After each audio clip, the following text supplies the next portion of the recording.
पाकिस्तान और दुनिया भर में लाखों देखने और सुनने वालों को अरशद शरीफ का सलाम।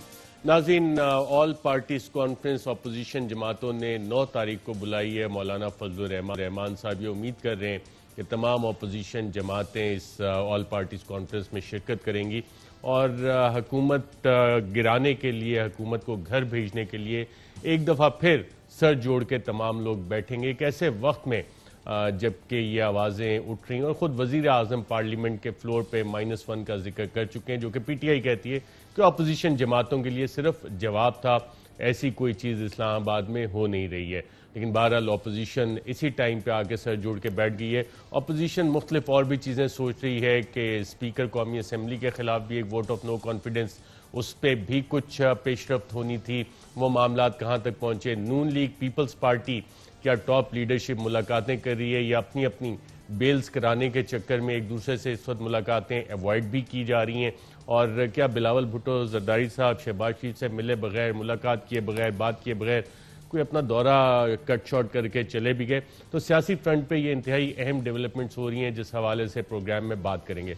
साथ साथ कल से नाज़रीन एक सिलसिला शुरू हुआ है जॉइंट इंटेरोगेशन टीम की रिपोर्ट्स का, जिसमें कि एक बल्दिया फैक्ट्री की रिपोर्ट है, डॉक्टर निसार मुराई की रिपोर्ट है और उज़ैर बलोच की रिपोर्ट। और पाकिस्तान तहरीक इंसाफ के वफाकी वज़ीर अली ज़ैदी ने आज प्रेस कॉन्फ्रेंस में एक 20 सफ़े की मुबैना रिपोर्ट, जिसपे के 4 अहलकारों के दस्तखत हैं, वो भी मीडिया के सामने रखी। इससे पहले सिंध हुकूमत सरकारी तौर पे एक GIT रिपोर्ट 35 सफ़ात की रिलीज़ कर चुकी है। होम डिपार्टमेंट सिंध की वेबसाइट पे उन्होंने डाली, जिसपे के तमाम अफसरान के सिग्नेचर्स हैं, बशमूल GIT टीम के हेड के।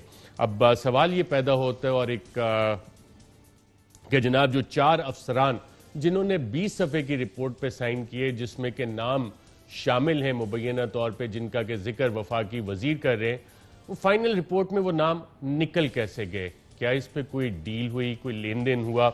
और इन्हीं अफसरान ने, जिसमें ISI, Intelligence Bureau, Pakistan ranger Sindh और MI के अफसरान हैं, क्या अपनी रिपोर्ट चेंज कर दी? क्या वजह हुई कि रिपोर्ट चेंज हुई? और स्पेशल ब्रांच CID और सीनियर सुपरिटेंडेंट पुलिस, इन्होंने ये 20 सफ़े की रिपोर्ट पे दस्तखत क्यों नहीं किए? तो आज अली ज़ैदी साहब ने जो ये 20 सफ़े की रिपोर्ट सामने रखी है, इसमें मज़ीद सवालात भी खड़े कर दिए हैं। और ऐसे वक्त पे ये सवालात खड़े हुए हैं जब उज़ैर बलोच का अपना ट्रायल चल रहा है कोर्ट्स के अंदर, तो क्या उसके ऊपर भी कोई इस हवाले से फ़र्क पड़ेगा, असर पड़ेगा? क्योंकि 2 रिपोर्ट्स हैं। अब ये केस जब आगे चलता है तो इनमें से जो एक ऑफिशियल रिपोर्ट है, जो कि ऑफिशियली सबमिट हुई है, उसकी तो यकीनन हैसियत है।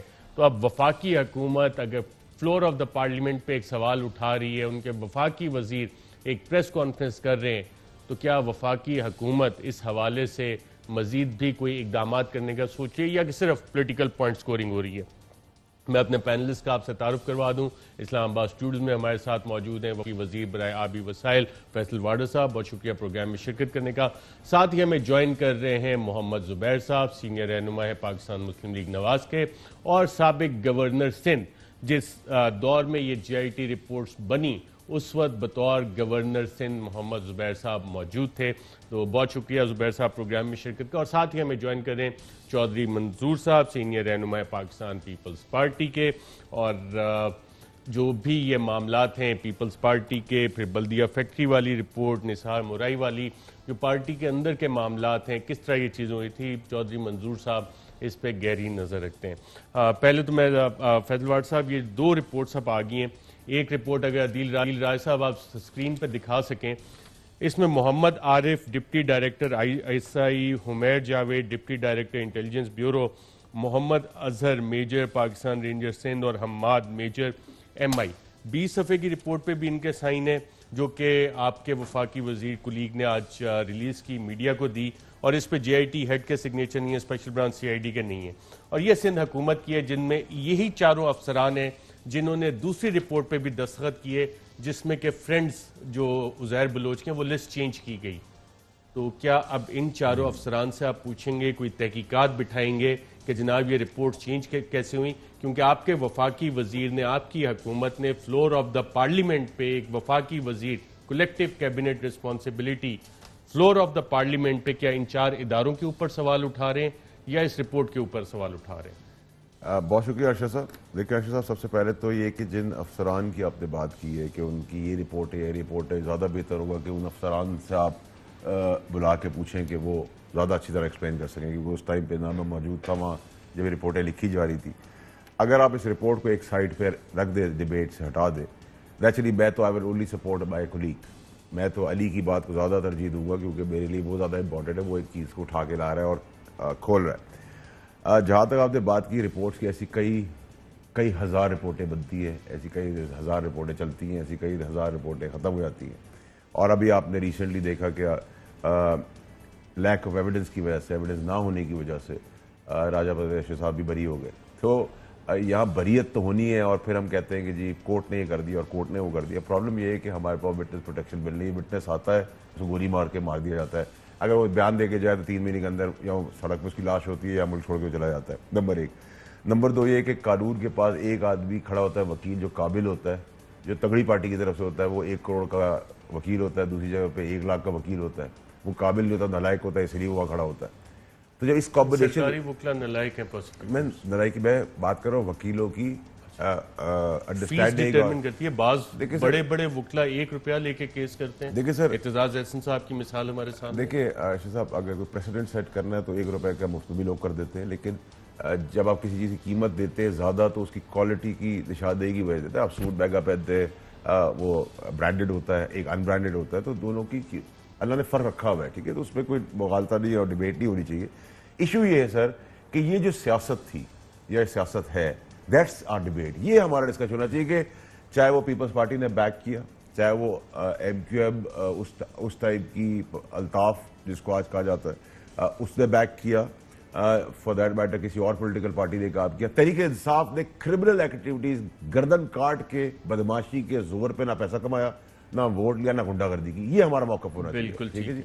अब सवाल जो हमारा था वो इन 4 अफसरान के हवाले से था। चौधरी मंजूर साहब, आपसे भी मैं यही सवाल पूछ लेता हूँ, क्योंकि अगर आप आखिरी सफ़ा देखें, सफ़ा नंबर 20, जो अली जैदी साहब ने आज रिपोर्ट शेयर की, और जो आपकी हुकूमत ने रिपोर्ट जारी की जिसमें 7 अफसरान हैं, सफ़ा नंबर 35, तो क्या इन 4 अफसरान जो ISI, Intelligence Bureau, Pakistan rangers और MI के हैं, इन्होंने फाइनल रिपोर्ट चेंज कर दी? अगर पहली रिपोर्ट पे भी इनका दस्तखत है और एक वफाकी वजीर दिखा रहा है, और सिंध हुकूमत जो फाइनल रिपोर्ट पब्लिक कर रही है, तो ये रिपोर्ट चेंज कैसे होगी? तो क्या अब ये जस्टिफिकेशन इसकी क्या आएगी? कोई बैकग्राउंड डील हुई है आसिफ जरदारी साहब के साथ, पाकिस्तान पीपल्स पार्टी के साथ, और व्हीलिंग डीलिंग के नतीजे में ये चेंज हुआ?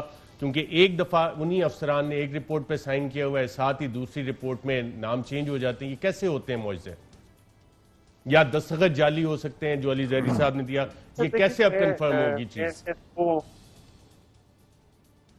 तो 2 बुनियादी बातें हैं। हम जब प्रैक्टिस किया करते थे लॉ की, तो जब ऐसे पुलिस से पढ़ा कर लेकर आते थे तो हम आपस में मजाक किया करते थे कि लेकर आए तोता कहानी क्या है, तो चलो शुरू करें तोता कहानी, जो पुलिस के पास से होता था, फिर वो आकर सारा इनकार कर देता था। तो जब आप एक बंदे को पकड़ते हैं, जब आप एक बंदे कहाँ से गिरफ्तार किया गया था? दुबई से किया गया था, लिख पढ़कर गिरफ्तार करके पाकिस्तान वापस लाया गया। अब ये भी नहीं है कि आप एक बंदे को रख रहे हैं और वो जो बंदा है वो आकर कहे कि नहीं जी, या पुलिस कहे कि नहीं जी हमने तो इसको यहाँ से इस डेट को गिरफ्तार किया है। अब 1.5 साल 13 मई को गालबन इसको गिरफ्तार करते हैं, तो 2016 तक आप बताते ही नहीं है कि इसका क्या है क्या नहीं है। फिर उसके बाद एक GIT बनती है, फिर उसकी रिपोर्टें आनी शुरू हो जाती हैं। फिर पहली तो बात यह है कि ये खुद सवालात है। अगर आपने गिरफ्तार किया तो उसका जितना मर्जी क्राइम है लाकर आप कोर्ट ऑफ लॉ में पेश करें, कोर्ट ऑफ लॉ फैसला करेगी तो उसका रिमांड देना है, उसको क्या करना है। उसके खिलाफ अगर 156 मर्डर के केसेस हैं तो मुख्तलिफ केसेस के अंदर रिमांड दिया जा सकता था। तो फिर हम कहते हैं कि बिल्कुल कोर्ट ऑफ लॉ एक ये है। दूसरा ये है कि देखिए इनके जो वज़रा हैं ना, बहुत सारे, वो खुद को हमलावर है। क्या क्या बातें।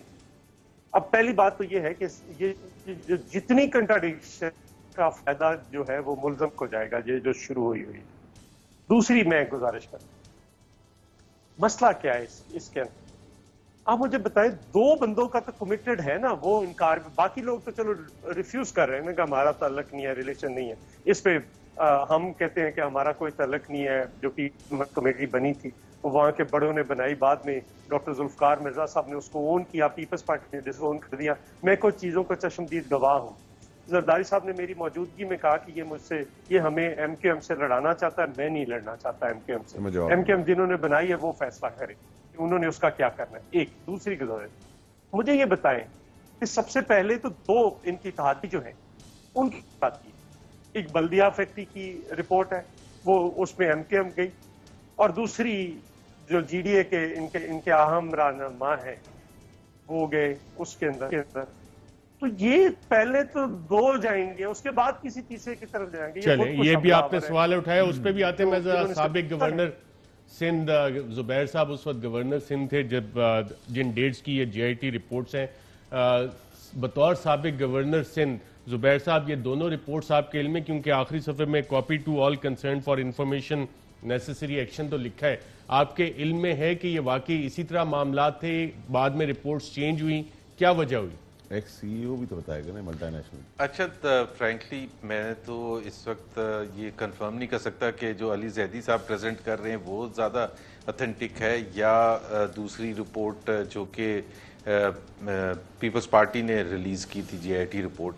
अब ये इसका देखें, ये इतना सेंसिटिव मामला है और इसमें हमारे इदारे भी शामिल हैं, तो ये ज़्यादा एक तरीक़ेकार होता है हर चीज़ को जस्टिफाई करने से पहले कि जी हम पब्लिक करेंगे, पार्लियामेंट में तकरीर करने से पहले और उसके बाद आज की प्रेस कॉन्फ्रेंस करने के बाद से पहले अगर अली जैदी साहब या प्राइम मिनिस्टर साहब कहते हैं कि भाई इसकी ऑथेंटिसिटी को पहले वेरीफाई कर लेते हैं, क्योंकि at the end of the day किसकी फिर जिम्मेदारी बनेगी टू कंफर्म के कौन सी रिपोर्ट, कौन सी जीआईटी रिपोर्ट सही है। अब मैं तो नहीं कर सकता, मेरे पास तो कोई उसकी कॉपी तो नहीं पड़ी हुई, वो तो गवर्नर हाउस में पड़ी हुई होगी जो भी उस वक्त रिलीज हुई होगी। तब मेन थिंग इज कि अगर आपने उसकी वेरिफिकेशन तो सबसे ज्यादा जरूरी थी ना, या सिर्फ पॉलिटिकल पॉइंट स्कोरिंग करनी थी जिसकी बुनियाद पर अली जैदी ने खड़े होके। अब ये तो बिल्कुल ऐसे लगता है ये ट्राइबल एरिया से आए हुए हैं सारे, इनको कोई चीज नहीं पता, जो चीज करते हैं उसमें कंट्रोवर्सी कर दी। क्या मुश्किल थी कि आपके पास एक रिपोर्ट है, वो रिपोर्ट को आप वेरीफाई कर लें कि जी देखें ये इदारों ने साइन किया था या नहीं किया था। उनके पास भी तो कॉपी पड़ी होगी ना, सबसे ज्यादा इंपॉर्टेंट चीज ये उनके पास कॉपी पड़ी होगी। और अगर उन तक नहीं जा सकते तो जिसको ये हर वक्त हम एक लफ्ज हमारे पास होता है फोरेंसिक कराने का, फोरेंसिक करा लें किसी लैब से कि ऑथेंटिसिटी ऑफ द रिपोर्ट क्या है, सिग्नेचर्स ऑफ द जो भी जिन्होंने सिग्नेचर्स किए हैं उनकी वेरिफिकेशन हो जाएगी। मतलब कहने का मतलब ये जो भी तरीकेकार है उसको ऑथेंटिकेट करने का वो तो होना चाहिए। फिर उसके बाद अगर पीपल्स पार्टी ने गलत उसमें चेंजेस किए या अली जैदी साहब ने उसको गलत किया चेंज, मैं तो नहीं इस वक्त कह सकता। तो दोनों तरफ से एक बड़ा सीरियस इशू है जिसको that is the most important thing. फिर उसके बाद उस रिपोर्ट में क्या था क्या नहीं था।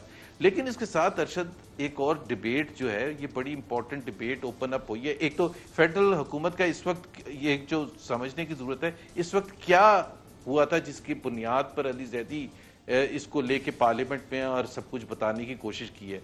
लेकिन मैं सिर्फ याद दहानी के लिए, ये जब ये सब डिस्कस हो रहा है कि 2002 में क्या हुआ था, 2004 और 10 और 11 में क्या हुआ था, तो मैं ये बता दूं कि 2013 में जो ऑपरेशन हुआ था वो हमें किस हालात में कराची मिला था और हमने उसको, ये जो कहते हैं ना पीटीआई वाले रोज रोना रोते हैं कि जी हमें देखें जो पाकिस्तान मिला था, कराची में कोई गोरा नहीं आता था एक दिन के लिए, उसको हमने विद इन 90 डेज ऑपरेशन का इफ्तिताह कर दी थी और पार्लियामेंट से लॉ चेंज करा के जिससे रेंजर्स को इख्तियारात दे के हमने ये तमाम चीजें और तमाम स्टेक होल्डर्स को ऑन बोर्ड लेके।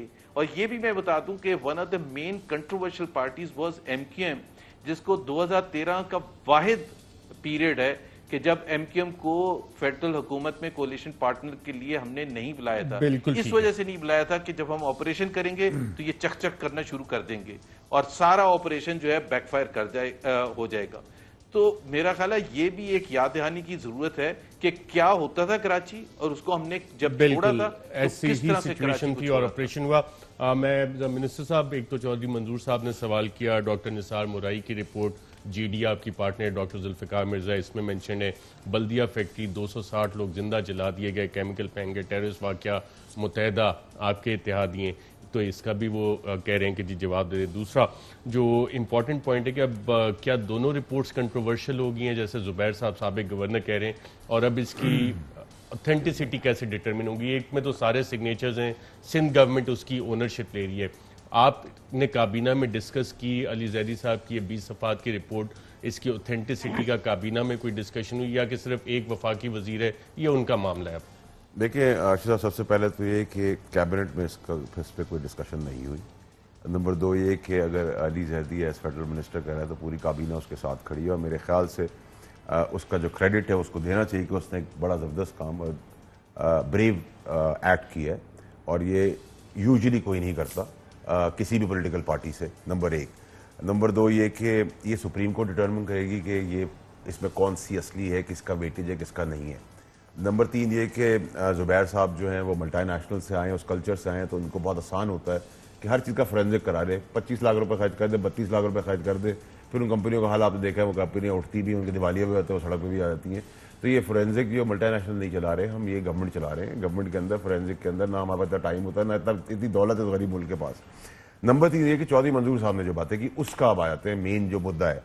चौधरी मंजूर साहब ये कहते कि हमने गलत काम किया और हमसे गलती हो गई, वो इस चीज़ को डिफेंड करने चले गए। चले जी, आपने आज जुल्फ़िकार मिर्ज़ा साहब आपका हिस्सा नहीं है, आपने सारा मुद्दा जुल्फ़िकार मिर्ज़ा साहब पर डाल दिया, तो स्केपगोट हमेशा पाकिस्तान में रही है।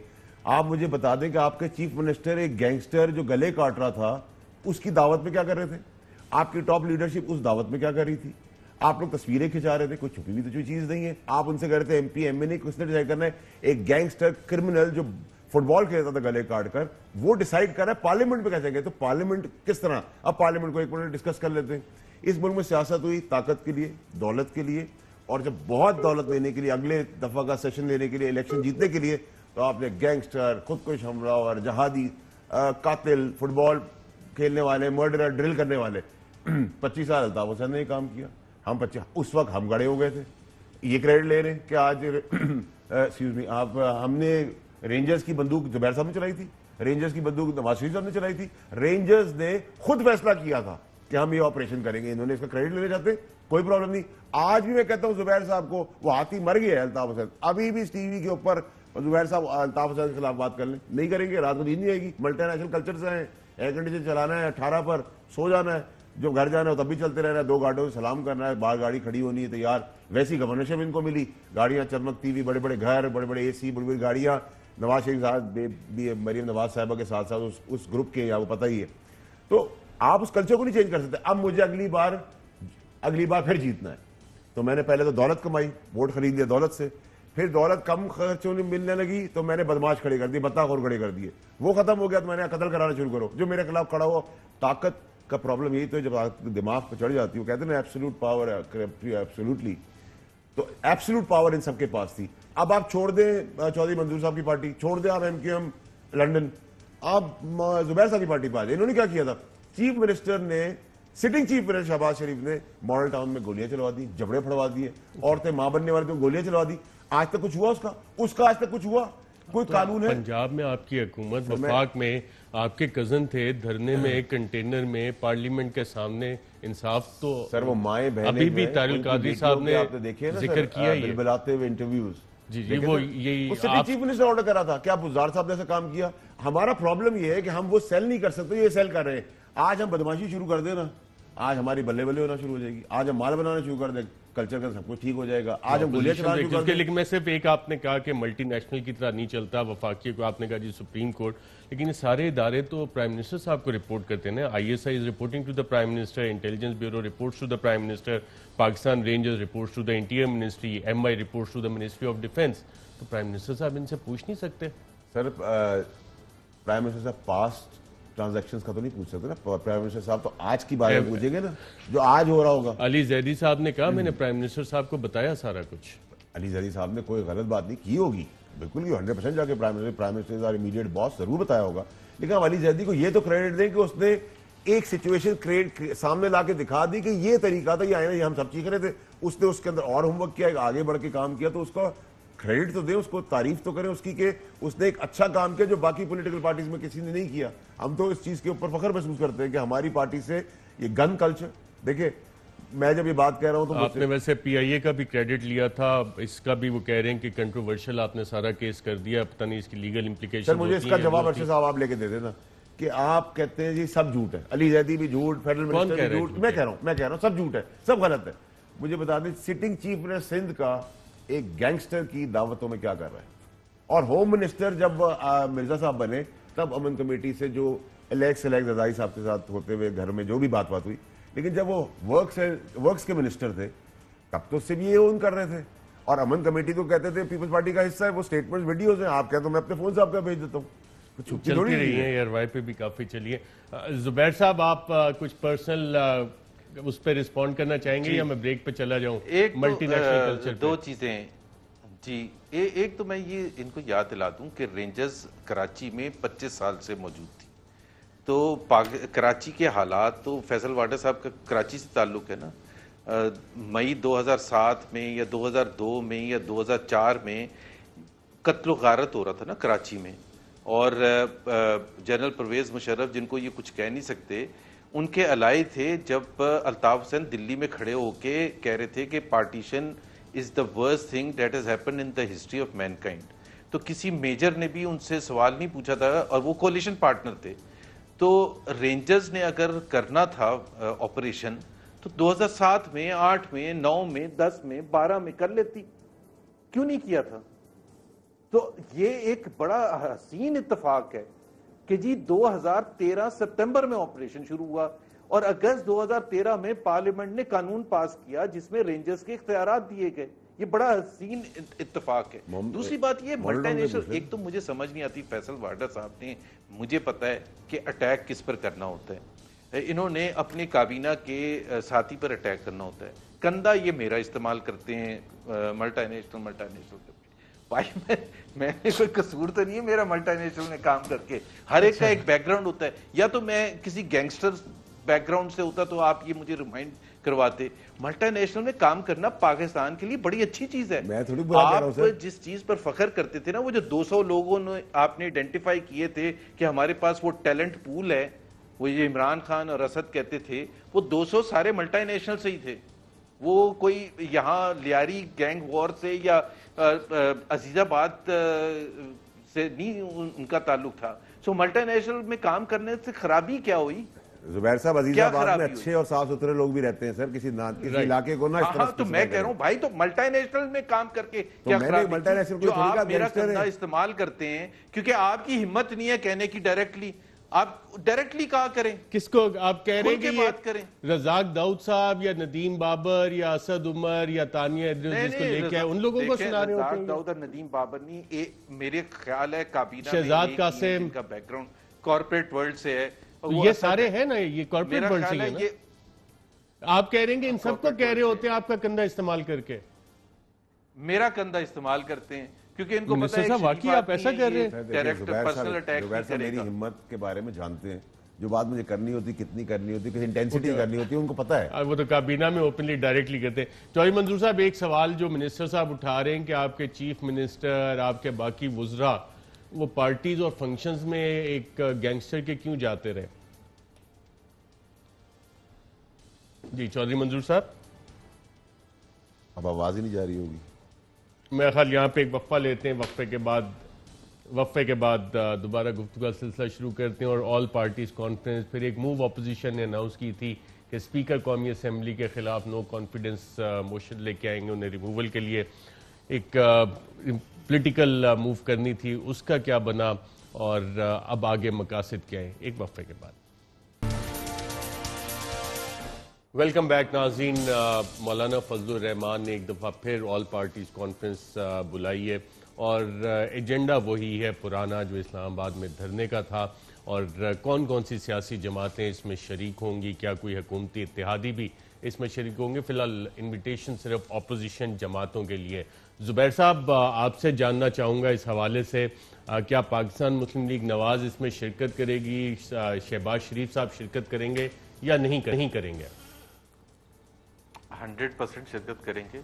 मेरा ख्याल है जुलाई कि फर्स्ट हाफ में ही इंशाल्लाह ताला नेक्स्ट 9 तारीख को है, यानी परसों, आज अगर 7 जुलाई है।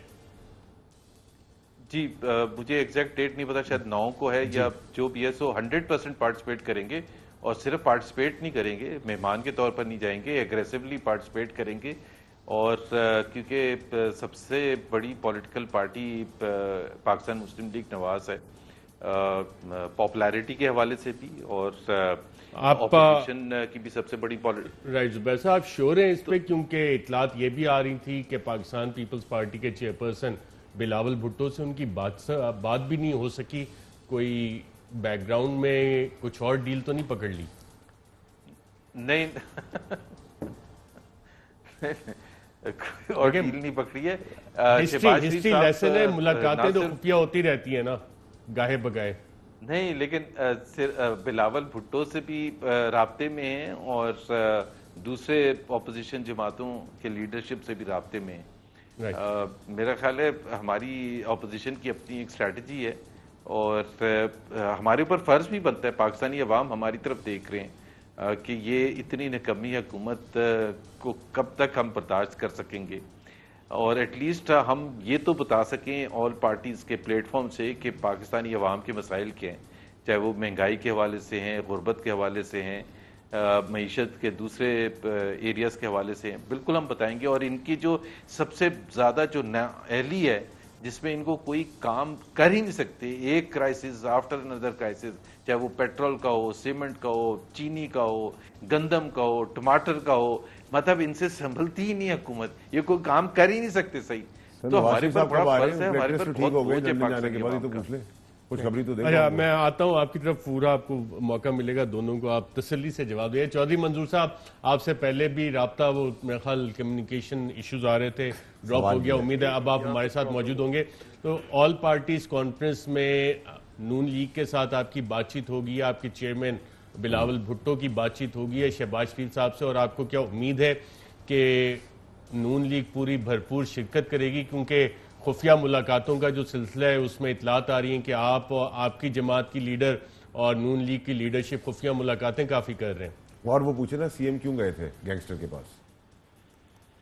हाँ, मैं वाडा साहब की बात पहले भी सुन रहा था, क्योंकि मैंने टीवी लगाया था तो मैंने उनकी बात सुनी थी। वाडा साहब, मैंने कभी सवालों को अवॉइड नहीं किया। हम वो लोग हैं जो स्टूडेंट दौर से लेकर आज तक फेस कर रहे हैं। हम तो आपकी इज्जत करते हैं सर, में चले जाते हैं, लेकिन मैं हमेशा लोगों को फेस करता हूँ। हम तो आपकी इज्जत करते हैं सर। को फेस किया है, लोगों को फेस किया है, पार्टियों को फेस किया है, पार्टियों की डिक्टेटरशिप्स को फेस किया है, ऐसे कोई इशू नहीं है। एक बात। दूसरी बात, हम किसी की गैंगस्टर की नहीं गए थे, हम अपने एमपीएस एमएनए जो वहां से एमपीएस इलेक्ट हुए थे, हमारे लोग उनकी दावत में गए थे, तो आगे यहाँ पे ये भी थे। आज आपने हामिद मीर का आधा वो चलाया क्लिप, मैंने हामिद मीर साहब के प्रोग्राम के पूरे क्लिप्स देखे हैं, जिसमें वो कहता है कि हाँ, हम आसफ जरदारी से नफरत करते हैं, ये लियारी नफरत करता है, और मैं बताऊंगा इलेक्शन में। और उसने बताया बिलावल भुट्टो के कॉन्वाय पे जो हमला किया था वो इसने किया था, और किसने, जो आपका एमएनए जीता है, वो उसका दफ्तर किसके घर में था? इसी के घर में था। ये कहाँ से कॉलें जाकर लोगों को कॉल्स करता था? ये जो उजैर बलोच है, यहाँ से इससे कैंपेन करवाई गई, पूरी कैंपेन करवाई गई लियारी के अंदर, और ये आज मासूम बन रहे हैं। ये तो पीटीआई में ज्वाइन हो गया था, मेरे पास इश्तिहारात हैं, इसके मौजूद हैं। तो ये अपनी बारी आती है तो कहते हैं नहीं जी। एक बात। दूसरी बात, जो लोग इसको कबूल कर रहे हैं उनके खिलाफ तो करें ना कार्रवाई। जो जुल्फकार मिर्जा कहते हैं कि मेरे बच्चे हैं, उनके खिलाफ क्या कर रहे हैं आप लोग? जो एमकेएम की आई है, अगर उसके खिलाफ कीजिए, स्टार्ट कीजिए। बिल्कुल तो ठीक है, ये आपके उस सवाल का जवाब आ गया। अब जो मैं हाजिर हूँ, एपीसी वाले सवालात हैं, और एक्चुअल एक मिनट जरा अरशद साहब, एक मिनट जी। एक्चुअल तो वो जवाब प्रॉब्लम हो रहा था उसका कादर पटेल का, तो प्राइम मिनिस्टर ने कहा इसका इलाज करें, खा झूठा करें सच्चा करें, तो वो एक फजूल सी वो पता नहीं कहां से उठा लाया वहां पे। अब आज सईद गनी ने और बातें कर दी हैं। जब सईद गनी बातें करेगा तो फिर उसके और अमेरिका के कुछ अकाउंट्स खुल गए, तो फिर उसमें भी बहुत सारी इश्यूज आने शुरू होंगे। जो पहले अकाउंट्स का केस है उसमें भी बहुत सारे इश्यूज हैं जो जिनका जवाब देना है पीटीआई को। सो ये अपने जवाब दें। दूसरी बात ये है कि ये इन्होंने डाइवर्जन लगाना था, पेट्रोल 25 से नहीं मिला, 25 मिनट में क्राइसिस खत्म हो गया। तो ये चीजें ऐसी हैं जिन पे हम तैयार हैं फेस करने को। बिल्कुल ठीक है। और ऑल पार्टीज कॉन्फ्रेंस के हवाले से चौधरी मंजूर साहब, जो आपके खुफिया मुलाकातें राब्ते बहाल हैं? नहीं, हमारे किसी से कोई खुफिया राब्ते नहीं है, ना कोई मुलाकातें हैं। हम बिलावल भुट्टो साहब ने पहले कोशिश की, वेरी ऑनेस्ट, में जुबैर साहब मौजूद है, मैं आपको जवाब दे देता हूँ। बिलावल भुट्टो साहब ने कोशिश की कि हम बजट से पहले एपीसी कर लें, नहीं हो पाई। अब लाहौर में आए हैं, मैं तो रोज लाहौर में बतौर जनरल सेक्रेटरी रोज उनके साथ रहा हूँ। हमने कोशिश की है लेकिन अभी भी नहीं हो पाई, लेकिन हो जाएगी। हम कोई मायूस नहीं है, लेकिन ये पाकिस्तान पीपल्स पार्टी ने फैसला किया है। मैं आज आपको नून लीग से आपको पॉजिटिव और गर्मजोशी वाला जवाब नहीं मिला? हमें अगर अकेले भी लड़ना पड़ा, पाकिस्तान पीपल्स पार्टी को इस हुकूमत के खिलाफ, इसके जो मजालम है उसके खिलाफ, जो लोगों के खिलाफ एजेंडा है उसके खिलाफ, पाकिस्तान पीपल्स पार्टी को अकेले भी लड़ना पड़ा तो हम लड़ेंगे। तो नून लीग से आपको कोई, हमारे ऊपर ये केसेस बनाए, राइट, हमें गिरफ्तार, चौधरी मंजूर साहब आपने कहा आप कोशिश करते रहे, आपको कोई जवाब नून लीग से पॉजिटिव और गर्मजोशी वाला नहीं मिला, इसका मतलब है? नहीं, ये अब नून लीग वाले दोस्त बताएंगे। मेरा ख्याल है मियां साहब की तबीयत ठीक नहीं है, चूंकि पहले तो वो क्वारंटीन में थे, अब चूंकि और उनको डॉक्टर्स ने कहा आराम का मशवरा दिया है, तो हम बिल्कुल तैयार हैं लड़ने के लिए। बिल्कुल ठीक है। मैं जुबैर साहब ये सवाल लेके आऊंगा कि किन डॉक्टर्स के मशवरों पे अमल करके वो पीपल्स पार्टी की क़यादत के साथ एपीसी में शिरकत नहीं कर रहे? मैं ये नहीं कह रहा कि मिलने से इस वजह से इनकार किया। अच्छा साहब, मेरी बात मेरे पास रहने दे। अगर आपने इस किस्म का, मैं अपनी बात कर रहा हूँ, मैं अपना सवाल कर रहा था। मैं से वो डॉक्टर्स पूछना चाह रहा था जिन्होंने वो एडवाइस की थी, और जुबैर साहब तो बहुत सारे, क्योंकि प्रोफेशनल भी हैं, गवर्नर सिंध हैं, बहुत से डॉक्टर्स को जानते भी होंगे। तो आपकी तरफ मैं आता हूँ जुबैर साहब। मिनिस्टर साहब, आपने दोनों हमारे पैनलिस्ट की दो बड़ी जमातों की बातचीत सुनी और मौलाना फजलुर रहमान ने एपीसी का भी अनाउंस कर दिया है, कोई खतरा तो नहीं है? आप ऐड के लिए जा तो नहीं रहे, या मैं कंटिन्यू कर लूँ? आप कंटिन्यू कर लें। अच्छा सर, एक तो ये कि ये फिर से एक ऑल पार्टीज फ्लॉप कॉन्फ्रेंस होने जा रही है। आप कहें तो मैं पर्चे में पिछली बार की तरह अल्लाह के हुक्म से लिख दूँ, तो आप अगली बार दिखा सकें कि पिछली बार तो शायद थोड़ी बहुत इतनी सी गुंजाइश रहेगी थी मुँह छुपाने की, अब तो ये कुछ भी दिखाने के काबिल नहीं रहेंगे, शक्ल वकल सियासी तौर पर वैसी फारिग हो चुकी है। ये फ्लॉप कॉन्फ्रेंस। दूसरी बात है कि पीपल्स पार्टी को धोखा दिया है नून लीग ने फिर से एक दफ़ा बजट के अंदर। बजट में शुरू में आपने देखा वो माइक खींच के आपस में बातें कर रहे थे कि जी हम ये नहीं होने देंगे, वो नहीं होने देंगे। और इंटरनल सपोर्ट क्या थी? इंटरनल सपोर्ट हमेशा पीटीआई की नून लीग ने की है। नून लीग समझती है कि तहरीक इंसाफ जो काम कर रही है वो उनसे बेहतर काम कर रही है, तो ऑप्टिक्स दिखाने के लिए कुछ और होता है। प्रेस कॉन्फ्रेंस में साथ बैठते हैं, रोज़े की इफ्तारियाँ करते हैं, ठीक है, शुगर मेला लगा रहता है, इमरान खान साहब की रेजिग्नेशन की बात कर लेते हैं, प्रेस उनको कवर कर लेती है। तो ये एक और फ्लॉप पार्टी होने जा रही है, ऑल पार्टीज कॉन्फ्रेंस। अभी से आपने देख लिया, चौधरी मंजूर साहब की बड़ी इज्जत भी करता हूँ, वो सच्चे आदमी हैं, बुजुर्ग हैं, हमारे बड़े हैं, और उन्होंने बड़ी अच्छी बात की कि ऐसा कोई अभी तक रब्ता हुआ नहीं। लेकिन आप देखा कि जुबैर साहब ने मल्टी नेशनल वाली होप कि हम चांद पे ले जाएंगे। सर आप देखें तो ये शेयर जो 100 रुपए का, 1 करोड़ रुपए का करके दिखाएंगे, ये होप इन्होंने दी कि गर्मजोशी से होगा और कोई ऐसी नामुमकिन सी चीज़, ये नामुमकिन है। पंजाब में पीपल्स पार्टी, देखिए फेडरल पार्टी थी पीपल्स पार्टी, आज सूबाई पार्टी रहेगी। पंजाब में तो कुछ भी नहीं है ना, शुगर मेला पाकिस्तान है, उनका भी उतना ही पाकिस्तान जितना मेरा आपका घूमते रहे, और निहारी पाए का है। दूसरा जुबैर साहब से सवाल करें, कब खुशखबरी सुना रहे कौम को? इतने बड़े लीडर हैं जिनके प्लेटलेट्स का मसला था, तो आप लोगों ने भेजा था, तो वो कब बुला रहे हैं? कौम का दर्द तो लीडर पंजाब हुकूमत ने रिपोर्ट सबमिट करनी थी सर। वो तो हम देखिए, हम तो ऊंची आवाज में उस पर बात कर रहे हैं और करेंगे। हम कह रहे हैं जुबैर साहब ये तो बता दें कि वो कब खुशखबरी दे रहे हैं। प्लेटलेट्स तो खत्म हो गए ना, जैसी हवा लगी लंदन की, प्लेटलेट्स का तो इलाज हो गया। अब वो कब आ रहे हैं? खुशखबरी तो सुना दे। चेरीज का मौसम भी आ गया है, अच्छा, भी आ गई है। दोनों सवालात, एक तो जुबैर साहब ऑल पार्टीज फ्लॉप शो होने जा रहा है, दूसरा पीटीआई के साथ मिलकर अंदर खाने आप लोग मदद भी कर रहे हैं, सपोर्ट भी करते हैं, और तीसरा मियां नवाज शरीफ साहब की वापसी के हवाले से सवाल। तीनों सवाल आते हैं आपके लिए। पहले तो एक मैं जवाब नहीं दे सका था, इन्होंने मॉडल टाउन का जिक्र किया था। एक तो मॉडल टाउन इनके 2 साल हो चुके हैं, वफाकी हुकूमत भी सूबाई हुकूमत भी इन्हीं के पास है।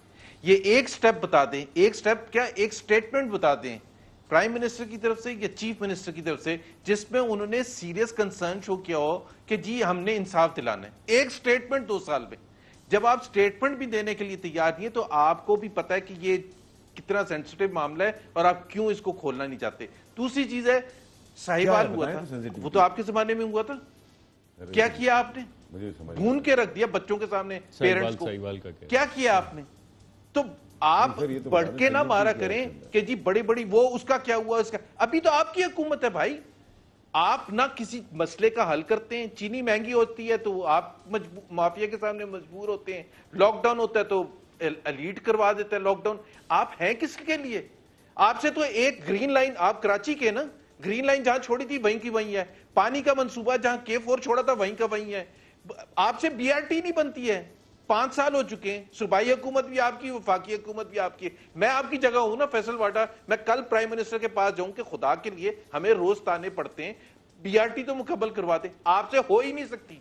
आप इतने नाअहल और इतने इनकॉम्पिटेंट और लैक करते कैपेसिटी कि आपसे BRT नहीं। आप बातें क्या कर रहे हैं? अपना तो हिसाब किताब दें। आप गवर्नेंस करने के लिए आए हैं, लोगों को डिलीवरी करने के लिए आए हैं, अपने 2 साल का हिसाब किताब दें, और जिसमें हमें कोई प्रॉब्लम नहीं है। आप मॉडल टाउन को खोल दें, केस को, we will love to have that, there is no issue, but you are answerable for Model Town today, not us. अगर आप हमें ब्लेम कर रहे हैं तो आप खोल दें और उसको आप स्टेटमेंट दिलवा दें प्राइम मिनिस्टर से और छोड़ दें। ठीक, अच्छा, और वो वापसी मियां नवाज शरीफ साहब की वो भी पूछ रहे थे। वापसी मियां नवाज शरीफ की पहली बात तो ये है कि मियां नवाज शरीफ जिस केस में बाहर गए थे, अब हमारी नजर में तो वो उनको इंसाफ वैसे ही मिल गया है। ज्यादातर लॉयर्स का ये, बाय द वे PTI के अपने लॉयर हैं अली जफर, कि वो जो फैसला था अकाउंटेबिलिटी कोर्ट का, अब उसकी कोई हैसियत नहीं रही। सो पहली बात यह है कि हम तो समझते हैं कि वो बिल्कुल बेकसूर है। दूसरी बात ये, अगेन आप हुकूमत है ना, एक सेकंड, आप चले जाएं लाहौर हाई कोर्ट। आपने जाना था, आपकी पंजाब की हुकूमत ने जाना था और लाहौर हाई कोर्ट को ये बताना है कि जी ये मेडिकल रिपोर्ट्स हमें मंगवा के दें ताकि हम इनको बुलाना चाहते हैं। आप क्यों नहीं जा रहे हैं? आप किससे डरते हैं? आप क्या कर रहे हैं? यहाँ स्टेटमेंट कर रहे हैं, वो तो कह रहे हैं, आप किससे डर रहे हैं? हुकूमत है भाई, एक्शन बताएं आपने क्या किया। मुझे तो ना हंसी इसलिए आ रही कि मैं इसको वेल लेफ्ट भी करना चाहता हूँ। ये ऐसी बॉल है, वो बॉल है जिसको वेल लेफ्ट कर दे तो बेहतर है। नाज़रीन, चौधरी मंजूर साहब, मैं वक्फे के बाद आपसे जानना भी ये चाहूंगा कि स्पीकर को असेंबली के खिलाफ भी एक मूव उनको हटाने की करनी थी। इसका प्लीज बाद में, वक्फे के बाद इस पर बात करते हैं। वेलकम बैक नाज़रीन। चौधरी मंजूर साहब, जो इस वक्त आपने जुबैर साहब की तो इतनी इनकरेजिंग बातें सुनी, लेकिन राब्ते आपके नून लीग के साथ हो नहीं रहे, तो जो स्पीकर साहब के खिलाफ एक मूव आपने करनी थी कौमी असेंबली में, वो मूव प्री मेच्योरली खत्म हो गई है? नहीं, मेरे ख्याल है, देखिए, कोई स्पीकर के खिलाफ, ये स्पीकर को इतना कहा था बिलावल साहब ने कि ये स्पीकर पार्टीजन है। तो मैं ऑनेस्टली मैं अपनी एक राय देना चाहता हूँ सारी जमातों को जो अपोजिशन की हैं, कि वो सीरियसली अपना होमवर्क करें, कैलकुलेटेड और मेच्योर मूव करें, इमेच्योर मूव कोई भी ना करें। पहले हमने कोशिश की, जब ये असेंबली बनी थी उस वक्त भी पीपल्स पार्टी ने दुरुस्त फैसला किया था कि हम असेंबली में जाएं, इनको टाइम दें और एक्सपोज करें। दूसरा, हमने मौलाना फजल रहमान साहब को मना किया था कि ये अभी प्री मेच्योर होगा आपका। उन्होंने कहा नहीं, मैं पूरी तैयारी है, आप बस सिर्फ देखते जाएं, आप मेरा सिर्फ साथ दें, बाकी मैं करूंगा। तो इस वक्त भी मैं समझता हूँ जो मूव करनी है बड़ी मेच्योर और कैलकुलेटेड मूव होनी चाहिए। एक दूसरी मैं एक गुजारिश करती हूँ, वाडा साहब ने अभी बात की कि पाकिस्तान पीपल्स पार्टी पंजाब में खत्म होगी। हमारी इस वक्त 6 सीटें हैं MNA की, हमारी 90 में एक भी सीट नहीं मिली थी, और फिर 96-97 के इलेक्शन में एक भी सीट नहीं मिली थी। हमें खत्म करते करते कई जमातें खत्म हो गई, और हमें खत्म करते करते कई यहाँ पे आए और चले गए। हम यहाँ पे हैं और हमने यहाँ पे रहना है, क्योंकि हमारा लोगों के साथ रिलेशन है, इस मुल्क के अवाम के साथ रिलेशन है। हमने फांसियां झूली हैं, हमने शहादतें कबूल की हैं, इस मुल्क के लोगों के लिए की हैं। किसी कोई इक़्तिदार के लिए मौत नहीं कबूल किया करता। तो हमने इधर रहना है। बाकी लोग मेहमान के तौर पर आते हैं तो फिर मेजबान बन जाते हैं, कोई मेहमान होता है, कोई चला जाता है, कोई आमर आता है, चला जाता है। फिर हमने सब आमरों का भी मुकाबला किया है, सब और आइंदा भी मुकाबला करते रहेंगे। जुबैर साहब, जुबैर साहब, हर उनके आगे जो उनके वो बच्चे जमूरे खड़े करते हैं उनके साथ ही लड़े। सर, आप मुझे टाइम नहीं देते, तो इसलिए मुझे हमें कोई प्रॉब्लम नहीं है। बिल्कुल ठीक है। आपकी सारी जमातों को ये कहता हूँ कि कैलकुलेटेड करें और फाइनल मूव करें, कैलकुलेटेड सोच समझ के आने हैं आप। सर देखिए, चौधरी मंजूर साहब ने फिर बहुत अच्छी खबर दे दी आपको। मसला है कि अगर मौलाना साहब आज भी प्री मेच्योर चाइल्ड की तरह समझ नहीं पाते चीज़ें और प्री मेच्योर चीज़ें चल रही हैं, तो मेच्योरिटी कब आएगी? मेच्योरिटी आने के लिए इस 5 साल का भी इंतजार करें और इंशाल्लाह अगले 5 साल का इंतजार करें। 10 साल में मेच्योरिटी हो जाएगी, बात करेंगे। प्री मेच्योर बच्चे को वैसे ही फीड कर करके टाइम देते हैं ना बड़ा करने के लिए, इसी तरह आप 10 साल इंतजार करें। 10 साल इंतजार करें। जुबैर साहब, आपने मिनिस्टर साहब को सुना, अपोजिशन को सोच समझ के आना चाहिए। जितने इस वक्त चैलेंजेस हैं, क्या वो चैलेंजेस मल्टीप्लाई करते जा रहे हैं, जिसमें पेंडेमिक और इकोनॉमिक इफेक्ट्स, टिड्डी दल का इशू है, मानसून की बारिशें ज़्यादा आ रही हैं और साथ एक्सपोर्ट्स, साथ PIA के मामलात हो गए, अनएम्प्लॉयमेंट के मामलात हो गए, तो ये मुश्किलात जो हैं इसके हवाले से क्लियर पॉलिसी प्लान की अवेलेबल है? जुबैर साहब एक फिक्रा कहना है, अपोजिशन को आज भी इंतजार कर ये लेगी, तो सारा शायद बता लोग अब देंगे बिल्कुल नहीं करने के लिए जुबैर साहब पूरे पाकिस्तान की इकोनॉमी बैठ के बता देंगे। जी जुबैर साहब, फैसल वाडा ने अगर बात करनी है तो करने दें फैसल को। नहीं सर करें, मुझे तो आज आप भी टाइम नहीं दे रहे, मंसूर साहब भी नहीं दे रहे, अर्शद साहब भी नहीं दे रहे, जाती कर रहे, कर ले सर। तो देखिए मैंने तो टीवी के प्रोग्राम में जाती कर ले सर, कर ले सर, हमारे साथ तो आप जातियां करते रहे। बेसिकली फैसल वाडा को जो मुझे मशवरा है ना, आपने सारा जो अपना गुस्सा है गवर्नरशिप का और शहबाज शरीफ साहब और मरियम नवाज के बीच में चल रहा है, उस टकराव का आपने गुस्सा मुझ पर निकाल दिया। मैंने पी लिया, सह लिया, गवर्नमेंट का काम है सहना, बड़े बच्चे की तरह, बड़े भाई की तरह मैंने कर लिया सर। आप जो कहेंगे मैं ठीक मान लूंगा सर। बड़ेपन को बड़े दिल का मुजाहरा कर रहे हैं मिनिस्टर साहब। जुबैर साहब देख रहे हैं ना आप? मैं सिर्फ ये कह रहा हूं फैसल, और बिल्कुल भाइयों वाला मशवरा दे रहा हूं। देखिए आप 100 क्रिटिसिज्म कर सकते हैं पिछली हुकूमतों पर और उसकी परफॉर्मेंस पर, लेकिन इस वक्त आपकी हुकूमत है। अगर आप मैं आपको सिर्फ एक एग्जांपल देता हूं कि आपको रीथिंक कैसे कर रहे हैं। तेल का क्राइसिस हुआ, पेट्रोल का क्राइसिस हुआ, मार्च में आपकी जो कैबिनेट कमेटी ऑन एनर्जी है उसने फैसला किया कि हम पेट्रोल नहीं इंपोर्ट करेंगे। उसके कॉन्सिक्वेंसेस आपको पता है ना क्या हुए, कि जब वजीर आजम साहब ने ट्वीट भी कर दिया तेल की कीमतें, पेट्रोल की कीमतें कम कर दी और पूरे पाकिस्तान में पेट्रोल नहीं मिल रहा था। वो किसकी नाकामी है? वो किसकी नाकामी है? आप लोग कोई होमवर्क भी करते हैं सर? 110 रुपए का जब आपने पेट्रोल किया था उस वक्त नाकामी किसकी थी सर? इंप्रूव करेंगे। जब आपने डॉलर फ्रीज किया तो उस वक्त नाकामी किसकी थी सर? जब आटा और शुगर की क्राइसिस आपके एतवार में हुई थी तब नाकामी किसकी थी सर? 110 रुपए का पेट्रोल आप देख गए, 110 रुपए का, जब 80 रुपए का डॉलर था। फैसल, जुबैर भाई कैसी बातें कर रहे हैं? फैसल सुन लें, जब वो पेट्रोल का क्राइसिस हुआ था तो आप अरशद शरीफ का प्रोग्राम निकाल लें या कोई भी, हमने कभी किसी ये नहीं कहा था कि 2008 की वजह से हुआ है या 2012 की वजह से। साहब आपको याद करा दो एक आखिरी चीज, अरशद शरीफ साहब का भी शो आपने शुरू किया है हुकूमत जाने के बाद, वरना तो आप ARY पे भी आते तो अरशद शरीफ साहब का तो आते ही नहीं थे। कहा हमारे पास जिगर है, हम सवालों का जवाब देने खड़े होते कागजात के साथ। आप तो इधर चैनल तक की भी वो नहीं ले सकते थे। जुबैर भाई भूल गए, आज आप बहुत ARY अरशद शरीफ साहब के रेफरेंस दे रहे। तो हर दौर में जुल्म होता रहे, हमें तो आज अरशद साहब ने बुलाया। मैं सिर्फ ये बात कर रहा हूं कि जब क्राइसिस आता है you have to take the ownership. अवाम ने तो नहीं बिठाया, किसी और ने बिठाया आपको, तो कम से कम उनका ही बिठाया ये तो बता दे, डिलीवर करना शुरू करें। हमें अवाम पता है, आप बताएं किसने बिठाया? चले आज आप ये बता दें। और वो सेंसिटिविटी जो है मॉडल टाउन की वो भी आप बता दें। आप हर चीज पजल छोड़ देते हैं, बताएं ना सर, हम तो कमजोर हैं, हमें तो पता नहीं चल सकता। प्राइम मिनिस्टर से स्टेटमेंट दिलवाते हैं, आप उसी जिक्र तो नहीं कर रहे जिसकी वजह से मरियम नवाज साहिबा ट्विटर में खामोश बैठी हुई है। क्या मैं उसको जोड़ूं तो शायद मुझे सवाल का जवाब मिल जाए? अगर आप कहते तो मैं एक्सप्लेन। जब वो बोलना शुरू किया था तो आपने बंद कर दिया था अंदर उनको। आप में तो इतनी हिम्मत नहीं है। कभी आप कहते हैं आपके जो वजीर आजम है कभी कहते हैं बंद कर देते हैं। आप बताएं, हम ताकतवर हैं, हम कमजोर हैं? निकम्मे निकट्टू तो आपने बना ही दिया है। कमजोर है ताकतवर है ये तो बता दें, किसने बिठाया? हमें आवाम ने बिठाया। आप कुछ और कहते हैं, मॉडल टाउन का आप कहते हैं सेंसिटिविटी वो बता दें, मरियम नवाज चुप है वो बता दें, नवाज शरीफ आ क्यों नहीं रहे वो बता दें, इसाक डार साहब मफरूर है वो बता दें, इमरान डार भागा है वो बता दें, पापड़ वाले का वो बता दें, हमजा का बता दें, मरियम नवाज शरीफ और शहबाज शरीफ के बीच में टकरार और लड़ाई चल रही है उसका बता दें। आप अपने ग्रुप का हिस्सा है, मरियम नवाज साहिबा का फ्यूचर नहीं रहा, शहबाज शरीफ का फ्यूचर कभी नजर आता, कभी डाक हुआ था। आप किसके हिस्से में खड़े हैं? ये सारे सवालों के जवाब दे दे। कम से कम मुझे तसल्ली हो जाए, मल्टीनेशनल का चीफ एग्जीक्यूटिव एक्स, कम से कम मल्टीनेशनल की इलाज रख के कम से कम इतना तो बता दे। अच्छा जवाब सुन ले। जी जुबैर साहब। फैसल, आप बहुत हमें ब्लेम करते ना। अभी आपने कहा अकाउंट्स की बात, अकाउंट्स ही की बात कर रहा हूं। फॉरेन फंडिंग केस में कोई 25 अकाउंट्स हैं, आपने क्यों स्टे लिया हुआ सुप्रीम कोर्ट से? आप जवाब देते, कल करें प्रेस कॉन्फ्रेंस। जैसे अली जैदी साहब शोर में चाहते हैं ना आप जवाब दे दें कि ये हैं अकाउंट्स, इधर से पैसा आया था, ये सिग्नेटरी थे और इस वजह से हमने शो नहीं किया था। आप क्यों नहीं जवाब देते हैं?